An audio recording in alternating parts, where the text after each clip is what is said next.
అన్నీ బాగుంటే ఇప్పటికే మనం ఈ రోజుకి 3 ఎపిసోడ్‌లు అయితే చూసేసుంటాం 'రుణానుబంధం'. కానీ ఎందుకో వాళ్ళైతే ఒక వారం తర్వాత ఏద్దామని వాళ్ళైతే ఫిక్స్ అయ్యారు.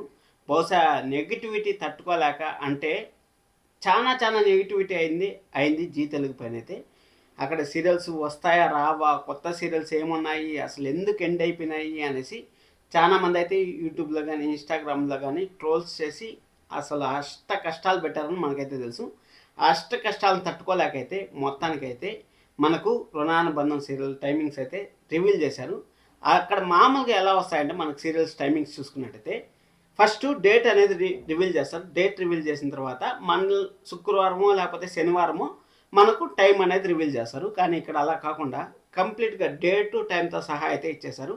ఈ డేట్ కన్నా కన్ఫామ్గా వస్తుందా రాదా అనేసి చాలామంది డౌట్ పడతా ఉంటారు. దాని గురించి కూడా మాట్లాడదాం. అలాగే స్టోరీ ఎలా ఉండబోతుంది అనే దాని గురించి మాట్లాడదాం. వీడియోని అయితే చివరి వరకు అయితే చూడండి. లైక్ చేయడం అసలు మర్చిపోతండి. అలాగే సబ్స్క్రైబ్ చేసుకోవడం కూడా అసలు మర్చిపోతండి. హైప్ బటన్ కొట్టడం మర్చిపోద్దండి. ఎందుకంటే హైప్ మనము ట్రెండింగ్లోకి రావాలి. మీరు ఎంత సపోర్ట్ ఇస్తారో అంత సపోర్ట్ అయితే మన ఛానల్లో అయితే రివ్యూస్ అయితే వస్తుంటాయి. 'రుణానుబంధం' కూడా నాకు తెలిసినంత వరకు మంచి ఫ్యాన్స్ అయితే వస్తారని అనిపిస్తుంది. ఎందుకంటే మంచి స్టోరీ లైన్ అయితే ఉంది. అది నేను ఎక్స్పెక్ట్ చేసిన దానికన్నా చాలా బాగా అయితే ఉంది సీరియల్ అయితే. అది వాళ్ళ విజన్స్ కానీ అలాగే కెమెరా క్వాలిటీ కానీ అన్నీ సూపర్గా ఉన్నాయి. అసలు ఏం జరగబోతుంది ఎపిసోడ్స్లో అది అయిపోయిన తర్వాత స్టోరీ ఎలా ముందుకెళ్తుంది అనే దాని గురించి మాట్లాడదాం, డిస్కషన్ అయితే చేద్దాం. ఇక్కడ 'రుణానుబంధం' చాలా బాగుంది. నిజంగా చాలా నచ్చింది నాకు నిన్న ప్రోమో చూసిన తర్వాత. అంటే నేనేమనుకున్నా అంటే డబ్బుండే వాళ్ళు అహంకారం చూపిస్తారు అనేసి అనుకుంటే ఇక్కడ కంప్లీట్గా అంటే మనము ఎప్పుడు సిటీ సైడే మనం సీరియల్స్ అయితే ఎక్కువగా చూస్తున్నాం. ప్రజెంట్ కూడా సిటీ సైడ్ ఎక్కువ సీరియల్స్ అయితే చూస్తాను. కానీ ఇక్కడ సిటీ కాకుండా ఒక విలేజ్ బ్యాక్డ్రాప్లో సీరియల్ అంటే ఖచ్చితంగా నచ్చుతుంది. అది అయిపోయిన తర్వాత మనకు ఒక అక్క తమ్ముడికి భార్యను ఎతకడం అనే కాన్సెప్ట్ కొంచెం కొత్తగా ఉంది. అది అయిపోయిన తర్వాత కుంతి నీకు వరం ప్రసాదిస్తా అన్నాను అనేసి మనకు సెకండ్ ప్రోమో స్టార్ట్ చేసినప్పుడైతే అక్కడ మనకైతే చూపించినప్పుడు ఏం చెప్పింది, అక్కడ నేను పెళ్లిగా వివాహితం కాకుండానే ఒక బిడ్డకి జన్మనిచ్చాను. ఈ బిడ్డ నాకు వద్దు, ఈ బిడ్డని ఎక్కడన్నా వదిలేయి ఏమన్నా చేసేయి అనేసి అక్కడైతే ఆ బామ్మకైతే చెప్పింది. ఆ బామ్మకి చెప్తే ఆ బామ్మ ఏం చేసింది చెప్పండి, ఇంకా గుళ్ళో అయితే పెట్టింది. గుళ్ళో పెట్టిన తర్వాత ఒక బీద అతను తీసుకెళ్ళి ఆ పాపనైతే ఒక పెద్దదాన్ని అంటే ఒక అమ్మాయిని అయితే చేశాడు. ఒక స్టేజ్కి వచ్చేంత వరకు చేశాడు. మనకు ఈ సీరియల్ కార్తీక్ దీపం ఇంచుమించు కార్తీక్ దీపం స్టోరీ లైన్ లాగానే ఉంది. కార్తీక్ దీపం స్టోరీ లైన్ ఏంది, కార్తీక్ దీపం ఎలాగైతే ఉంది ఇప్పుడు ప్రజెంట్ వచ్చే కార్తీక్ దీపము సేమ్ స్టోరీ అయితే ఉంది. అక్కడ కూడా అంతే. అక్కడ బిడ్డలు మార్చేస్తారు. అంటే ఒక తల్లి బిడ్డలని అటు రిచ్గా నా మనవరాలు రిచ్గా ఉండాలనేసి ఒక స్వార్థమైన మనిషి చేసిన పనికి అక్కడ ఎలాగైతే హీరోయిన్ ఇబ్బందులు పడి ఆఖరికి వాళ్ళ బావ దగ్గరికి అంటే వాళ్ళ బావ దగ్గరికే చేరిన తర్వాత వాళ్ళ బావని పెళ్లి చేసుకొని ఇప్పటికన్నా సంతోషంగా ఉందంటే లేదు, అసలు సంతోషంగా లేదు అని మనం అయితే చెప్పుకోవచ్చు కార్తీక్ దీపం సీరియల్లో. నేను ఎందుకు ఆ పాయింట్ని తీసుకొచ్చాను కార్తీక్ దీపం సీరియల్ అని మీకు డౌట్ రావచ్చు.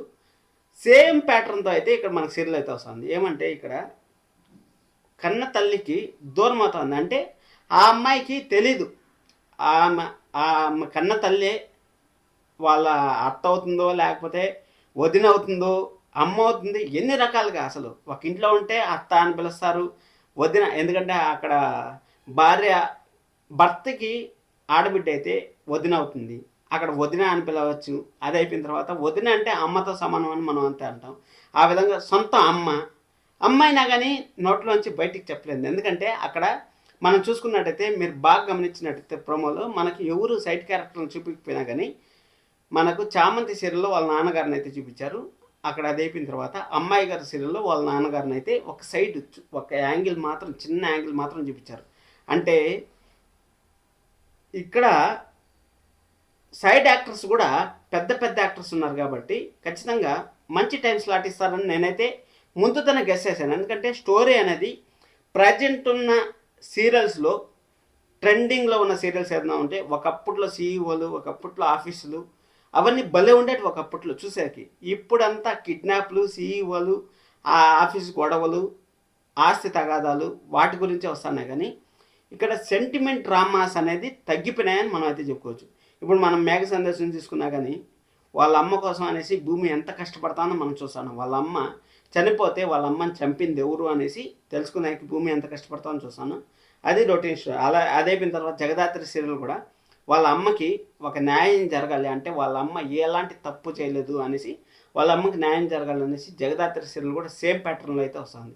అదైపోయిన తర్వాత ఆటో విజయశాంతి సీరియల్ కూడా ఇంచుమించు అంతే. వాళ్ళ అన్నకు అన్యాయం జరిగిందనేసి మన అక్కడ హీరోయిన్ బాధపడకపోయినా కానీ హీరోయిన్ అయితే చాలా చాలా ఇబ్బందులు అయితే పెడతా ఉంటారు. అదైపోయిన తర్వాత మనకు ఇంకేం సీరియల్స్ వస్తున్నాయి. చామంతి సీరియల్ అది లేదులేండి, అది కంప్లీట్ డిఫరెంట్ స్టోరీ అదైతే. ఆ విధంగా మన జీ తెలుగులో అయితే అవంతా ఫుల్ రిచ్ అభ్యాస అంటారు చూడండి.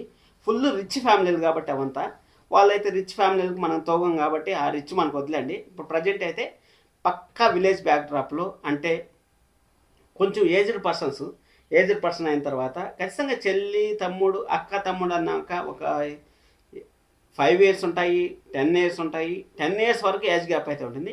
అంటే వాళ్ళ అమ్మ పెళ్ళి కాకుండానే తల్లి అయింది కాబట్టి ఆ అమ్మాయికి ఒక 18 వేసుకుందాం ఒకవేళ వేసుకుంటే ఆ అమ్మాయికి హీరోయిన్ వాళ్ళ అమ్మగారికి ఈ అమ్మాయి 18, 36, వాళ్ళ తమ్ముడికి ఒక 30 ఉంటుంది అనుకుందాం. ఒక సపోజ్ 30 ఉంటుంది. ఆ 30 వచ్చేస్తా అంటే మనకు పెళ్లి కాలేదు, అయ్యో 30 వచ్చేసింది, మీ తమ్ముడికి ఇంకా పెళ్లి చేయలేకపోతా ఉంటారా అనేసి అక్కడ సూటుపోటు మాటలు అనేది అంటూ ఉంటారు కదా. ఊరు పల్లెటూరు అన్నాక ఇప్పుడు సిటీ అన్నాక ఎవరు ఎలా బతుకుతూ ఉంటారో అసలు ఎవరికి తెలియదు, అసలు ఎవరు ఎలా ఉంటారో అసలు ఎవరికి తెలియదు కదా. కానీ పల్లెటూరు అన్నాక జస్ట్ వాళ్ళకి 25 రాగానే మీ వాడికి సంబంధాలు చూస్తూ ఉంటారా, మీ వాడు ఏం చేస్తూ ఉంటాడు, పెళ్ళి అయిపోయిన వెంటనే ఎంతమంది పిల్లలు, మళ్ళీ పెళ్ళి అయిపోయిన పిల్లలు పుట్టిన వెంటనే ఏం చదువుతూ ఉంటారు, మళ్ళీ అది అయిపోయిన వెంటనే ఏం సంపాదిస్తాడో ఎంత సంపాదిస్తాడో అనే క్వశ్చన్ మార్కులు అనేది ఎక్కువ ఉంటాయి. అదే సిటీలో అయితే నువ్వు 100 రూపాయలు సంపాదించు నువ్వే తింటావు, 1,00,000 రూపాయలు సంపాదించు నువ్వే తింటావు, అది నీ బాధ్యతగా ఉంటుంది. నువ్వు అక్కడికి ఎక్స్ప్లెనేషన్ ఇవ్వాల్సిన పడలే. కానీ విలేజ్లో అయితే ఎక్స్ప్లెనేషన్ అయితే ఇవ్వాలి కాబట్టి ఇక్కడ ఆ అమ్మాయి అయితే ఒక పూర్ అంటే అక్కడ వాళ్ళ సొంత తండ్రా కాదా అనేది మనకైతే తెలియదు. ఎందుకంటే సొంత తండ్రి అయితే బాగానే ఉంటుంది. అక్కడ సొంత తండ్రి అయితే మన చామంతి సీరియల్లో హీరో వాళ్ళ నాన్నగారు అంటే క్యారెక్టర్ల పేర్లు అయితే మనకు రివీల్ చేయలేదు. ఓన్లీ ధరణి కథ మాత్రమే మనం తెలుసుకుందాం అనేసి ఆ తోలు బొమ్మలు ఇలా ఆడిస్తూ ఉంటారు కదా. ఆ తోలు బొమ్మలు అట్లా మాత్రం ధరణి పేరు మాత్రమే వచ్చింది. అలాగే డబ్బు అహంకారంతో ఒక అత్తలాగా మారితే ఎలా ఉంటుంది అంటే అత్త కోడల మధ్య ఇంకా 50 సంవత్సరాలు అయినా కూడా సీరియల్ వస్తే మాత్రం డెఫినెట్గా మంచి కంబ్యాక్ అయితే వచ్చే ఛాన్స్ అయితే ఉంటుంది. ఇప్పుడు ఎగ్జాంపుల్ మనం చూసుకున్నట్టయితే ఏ సీరియల్స్లోనూ అత్త కోడల మధ్య రైవలరీ మనం చూడలేదు. జీ తెలుగులో పర్టికులర్గా జీ తెలుగులో అత్త కోడల మధ్య, ఎందుకంటే అందరూ అత్తోళ్ళు ఒకవేళ యుద్ధం చేద్దామన్నా కానీ కోడళ్ళు అక్కడికి అనిసేస్తూ ఉంటారు. ఆ విధంగా కాకుండా ఇక్కడ కొంచెం డిఫరెంట్గా అంటే ప్రజెంట్ ఉన్న సీరియల్స్లో పోల్చుకుంటే డిఫరెంట్గా అయితే మనమైతే రుణానుబంధం అయితే సీరియల్ చూడబోతున్నాం అనేసి క్లారిటీగా అయితే నాకైతే తెలుస్తుంది. మంచి స్టోరీ అయితే ఉంది. లక్ష్మీ నివాసం సీరియల్కి రుణానుబంధం రావడం వల్ల ప్లస్ జరుగుతుందని నాకైతే అనిపిస్తుంది. ఎందుకంటే లో టీఆర్పీ ఉన్న సీరియల్స్కి ఖచ్చితంగా ప్లస్ అయితే జరుగుతుంది. ఇంకా మిగిలిన సీరియల్ ఇప్పుడు మేఘ సందేశం అయితే 45 minutes అయితే టెలికాస్ట్ అవుతుంది కదా. 45 minutes కాకుండా ఇంకా 7:30 నుంచి మనకు 30 minutes అయితే టెలికాస్ట్ అవుతుంది. అలాగే చామంతి సీరియల్ కూడా 45 minutes కాకుండా 30 minutes అయితే టెలికాస్ట్ అవుతుంది. ఇక్కడ మన రుణానుబంధం అనే సీరియల్ 7 నుంచి 7:30 వరకు మాత్రమే టెలికాస్ట్ అవుతుందని మనకైతే క్లారిటీగా అయితే అర్థమవుతుంది. మీరు ఎలాంటి టెన్షన్ పెట్టుకోవద్దండి 30 minutes 45 minutes అనేసి. నాకు తెలిసినంత వరకు లక్ష్మీరావు మ్యాటిక్ సీరియల్కి మంచి జరుగుతుంది, నిన్నూరాల సావాసం సీరియల్కి మంచి జరుగుతుంది, మేఘ సందేశం సీరియల్కి మంచి జరుగుతుంది. జీకి అయితే డెఫినెట్గా మంచి రోజులు వచ్చాయని మనమైతే చెప్పుకోవచ్చు. అలాగే ఆ రుణానుబంధం అనే సీరియల్ ఉంది కదా, రక్త సంబంధం అనే సీరియల్ ఉంది కదా, అది ఏదైనా సరే ఒక ప్రైమ్ టైంలో ఇంకా ఈ మిగిలిన స్లాట్లో 8 కానీ 8:30 కానీ ఈ టైంలో వేస్తే మాత్రం ఖచ్చితంగా మరొకసారి అయితే బూస్ట్ అయితే వస్తుంది. బూస్ట్ వచ్చిన తర్వాత ముందుండే సీరియల్ వెనకాల ఉండే సీరియల్ ఇంపార్టెంట్ అని మనం మాట్లాడుకుంటాం కదా, ఆ విధంగా జరిగే ఛాన్స్ అయితే ఉంటుంది. మొత్తానికైతే మనం జూన్ 22వ తారీఖు నుంచి జీ తెలుగులో రాత్రి 7 గంటలకి రుణానుబంధం సీరియల్ చూస్తాను. 7:30, 8 లోపల మన ఛానల్లో రివ్యూ అయితే వస్తుంది. సబ్స్క్రైబ్ చేసుకొని రెడీగా ఉండండి. Thank you so much. Love you all.